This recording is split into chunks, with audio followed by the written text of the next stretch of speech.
নমস্কার, আপনারা দেখছেন গ্লোব টিভি। সবার পাশে সবার সাথে গ্লোব নিউজ নিয়ে এখন আমি ত্রিপর্ণা রয়েছি আপনাদের সঙ্গে। এক নজরে দেখে নেব আজকের বিশেষ বিশেষ খবর। বিহারে ফের মুখ্যমন্ত্রী হচ্ছেন নীতিশ কুমার, বিপুল আসনে এগিয়ে এনডিএ। জঙ্গি ঘাঁটির খোঁজে তৎপর দিল্লির এনআইএ। আসানসোলে মুখ্যমন্ত্রীর নির্দেশ অমান্য করে চলছে পুকুর ভরাটের কাজ। দমকল মন্ত্রী সুজিত বসুর পরিবারকে তলব ইডির। মালদায় বিএলও নিরপেক্ষতা নিয়ে প্রশ্ন, কমিশনে অভিযোগ বিজেপির। হুগলি তারকেশ্বরে নাবালিকা ধর্ষণের ঘটনার পরেই নড়ে চড়ে বসেছে প্রশাসন। বিশ্ব ডায়াবেটিস দিবস মালদা মেডিকেল কলেজের। শীতের শুরুতেই খুশির আমেজ বস্ত্র ব্যবসায়ীদের। সল্টলেক স্টেডিয়ামে বিশেষ ক্ষমতা সম্পন্ন শিশুদের জাতীয় ফুটবল চ্যাম্পিয়নশিপ। আবহাওয়ার পূর্বাভাস।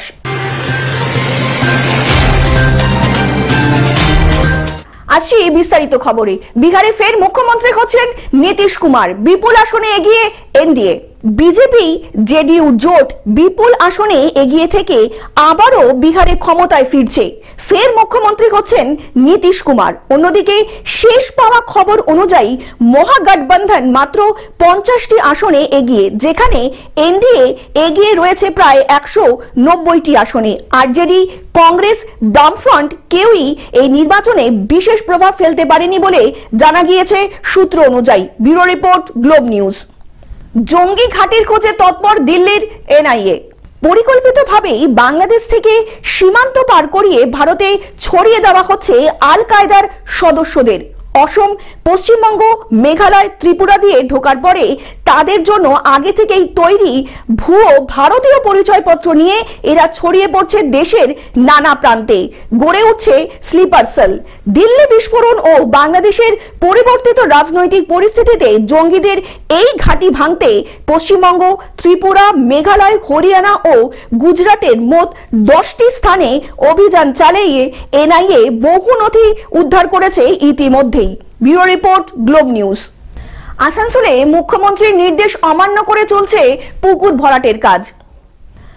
আসানসোল পৌরসভার কুলটি বিধানসভার 59 নম্বর ওয়ার্ডের নিয়ামতপুর সীতারামপুর স্টেশন রোডের ব্যাংক অফ ইন্ডিয়া সংলগ্ন মৌজার 272 দাগে একটি পুরনো পুকুর ভরাট করে নির্মাণের অভিযোগ উঠেছে এক শ্রেণীর অসাধু ব্যবসায়ীদের বিরুদ্ধে।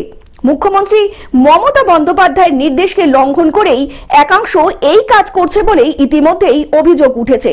স্থানীয় সূত্রের খবর, হঠাৎ বাজার এলাকায় অগ্নিকাণ্ডের মতন ঘটনা ঘটলে আগুন নেভানোর জন্য পুকুরটির জল ব্যবহার করা হতো বলে জানা গিয়েছে। কিন্তু এক শ্রেণীর অসাধু ব্যবসায়ী এই পুকুর বুঝিয়ে নির্মাণের কাজ করছে বলে এমনটাই অভিযোগ।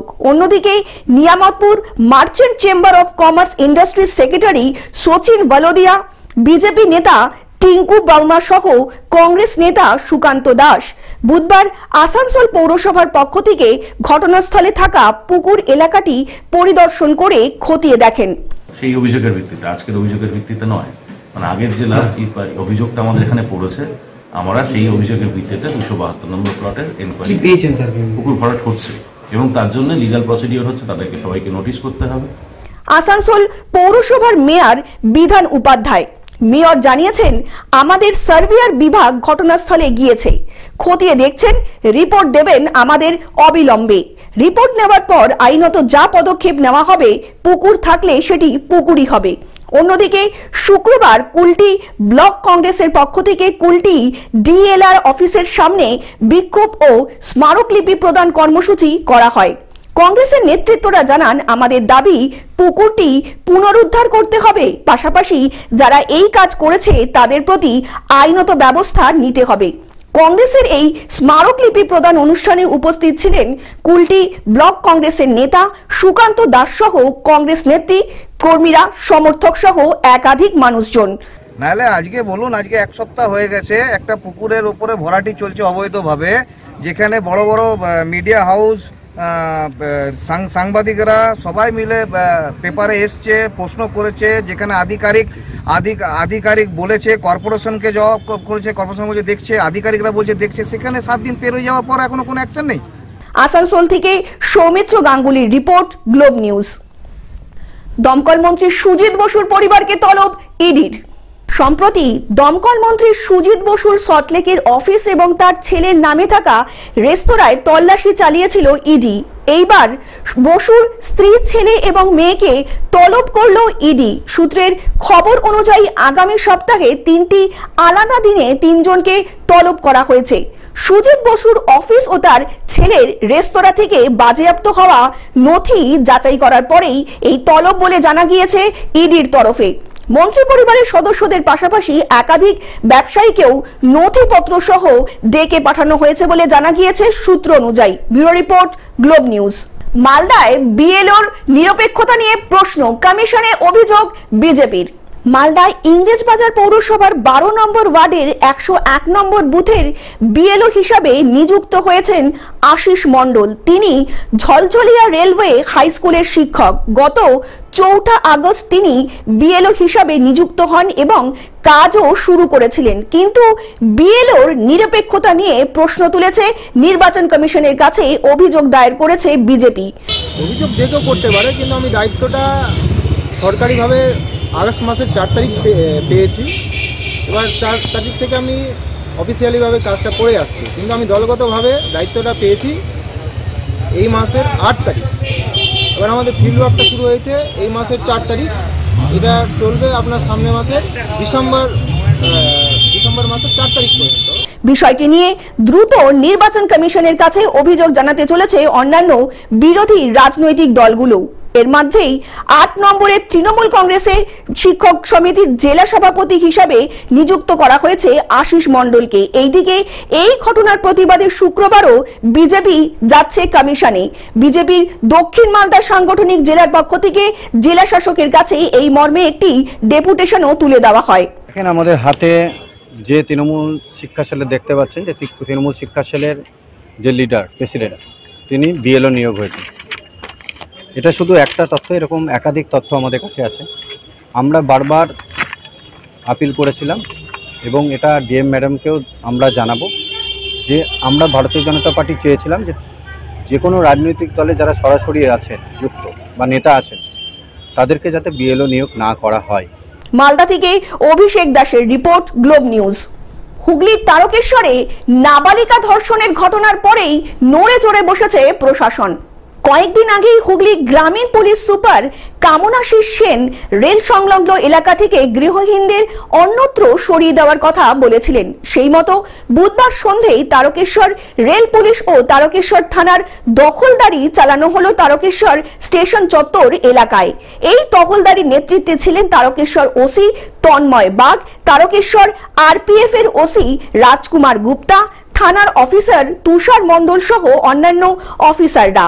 তারকেশ্বর স্টেশন সংলগ্ন এলাকায় থাকা পথবাসীদের খোলা আকাশের নিচে অসুরক্ষিত অবস্থায় না থাকার জন্য কড়া বার্তা দেওয়া হয়েছে পুলিশ প্রশাসনের পক্ষ থেকে। হুগলি থেকে কৌশিক ঘোষের রিপোর্ট, গ্লোব নিউজ। বিশ্ব ডায়াবেটিস দিবস মালদা মেডিকেল কলেজের।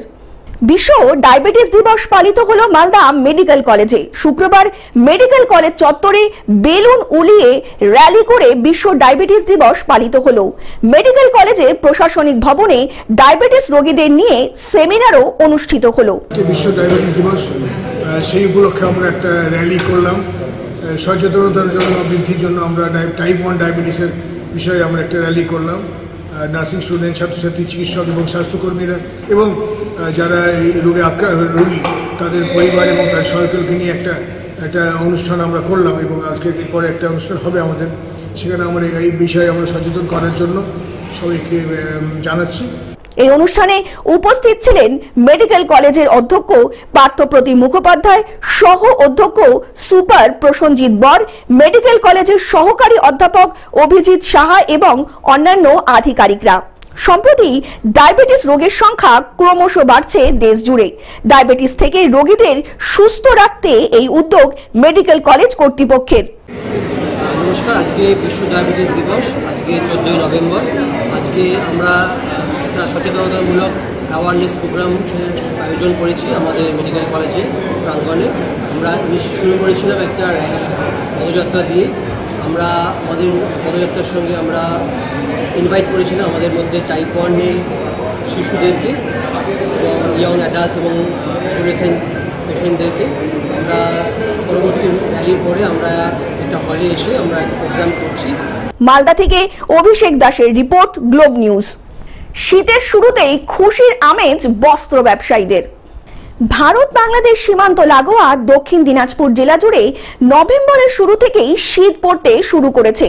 জেলার বিভিন্ন স্থানে শীত বস্ত্রের বাজার জমতে শুরু করেছে ইতিমধ্যেই। ব্যবসায়ীদের মুখেও কার্তিকের শেষে শীত বস্ত্রের এমন চাহিদায় হাসি ফুটেছে। বিক্রেতারা আশা করছেন এবছর ঠান্ডা এভাবেই বাড়তে থাকলে বিক্রির রেকর্ড ছাপিয়ে যাবে। তাই শীত বস্ত্রের চাহিদাও বেড়ে গিয়েছে অনেকটাই। এবছর নভেম্বরের প্রথম দিকেই দক্ষিণ দিনাজপুর জেলা জুড়ে শীতের আমেজে খুশি শীত বস্ত্র ব্যবসায়ীরা আশা করছেন অন্তত 40 থেকে 50% বিক্রি বাড়বে এবছরের শেষের দিকে। দক্ষিণ দিনাজপুর থেকে জয়দীপ মৈত্রর রিপোর্ট, গ্লোব নিউজ।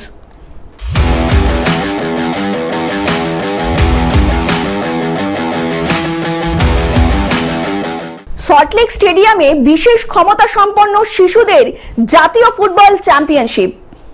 সল্টলেকে 18 থেকে 20 নভেম্বর পর্যন্ত অনুষ্ঠিত হবে 2025-এর জাতীয় ফুটবল চ্যাম্পিয়নশিপ। এই উপলক্ষে কলকাতা প্রেস ক্লাবে একটি প্রেস কনফারেন্সেরও আয়োজন করা হয়েছিল। স্পেশাল অলিম্পিক পশ্চিমবঙ্গ শাখার প্রেসিডেন্ট CA পাতোদিয়া সাংবাদিকদের মুখোমুখি হয়ে জানান যে আমাদের দেশ তথা রাজ্যের স্পেশাল বাচ্চারা স্পেশাল অলিম্পিক চ্যাম্পিয়নশিপে অংশগ্রহণ করে যেভাবে সোনা রূপার পদক দেশের নামে বিদেশের মাটিতে গৌরবান্বিত করছে তার সত্যিই প্রশংসার দাবি রাখে। এবং সামনে তিনি আরও বলেন, চ্যাম্পিয়নশিপে 20টি রাজ্যের 300 জন ক্রীড়াবিদ, কোচ ও কর্মীরা অংশগ্রহণ করবেন। খেলা 3টি বিভাগে হবে, সিনিয়র, জুনিয়র ও sub junior. Special Olympics Bharat যুব কল্যাণ ও ক্রীড়া মন্ত্রণালয়ের অনুমোদিত এবং দীর্ঘদিন ধরে বিশেষ ক্রীড়াবিদদের উন্নয়নের কাজ করছে।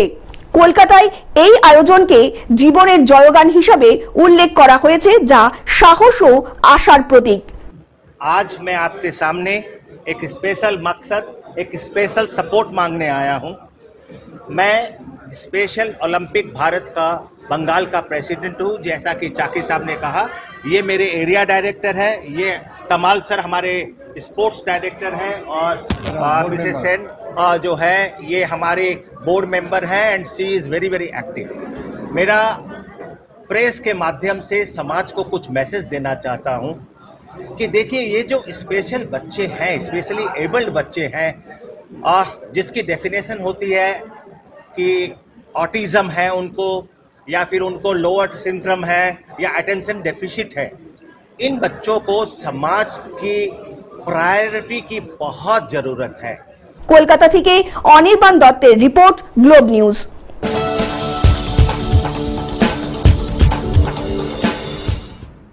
আবহাওয়ার পূর্বাভাস। রাজ্যে মূলত শুষ্ক আবহাওয়াই থাকবে, কোথাও কোনো বৃষ্টির পূর্বাভাস আপাতত নেই। কলকাতা সংলগ্ন এলাকার সর্বোচ্চ ও সর্বনিম্ন তাপমাত্রা থাকতে পারে যথাক্রমে 28 ডিগ্রি সেলসিয়াস ও 18 ডিগ্রি সেলসিয়াসের আশেপাশে। নভেম্বরের শেষ দিকে বা ডিসেম্বরের শুরুতেই উত্তর পশ্চিম থেকে ঠান্ডা হাওয়ার জেরে বাড়তে পারে একটু তাপমাত্রা, তখন আরও কমবে শীতের পারদ। Bureau report, Globe news. Television ছাড়াও গ্লোব টিভি এখন সর্বত্র সমাজ মাধ্যমে উপলব্ধ। বিস্তারিত জানতে ফোন করুন আমাদের টোল ফ্রি নম্বর 1800891974 অথবা লগ ইন করুন আমাদের ওয়েবসাইট www.globetvindia.com এ। গ্লোব নিউজ এখন এ পর্যন্তই। দেখতে থাকুন গ্লোব টিভি, সবার পাশে সবার সাথে। নমস্কার।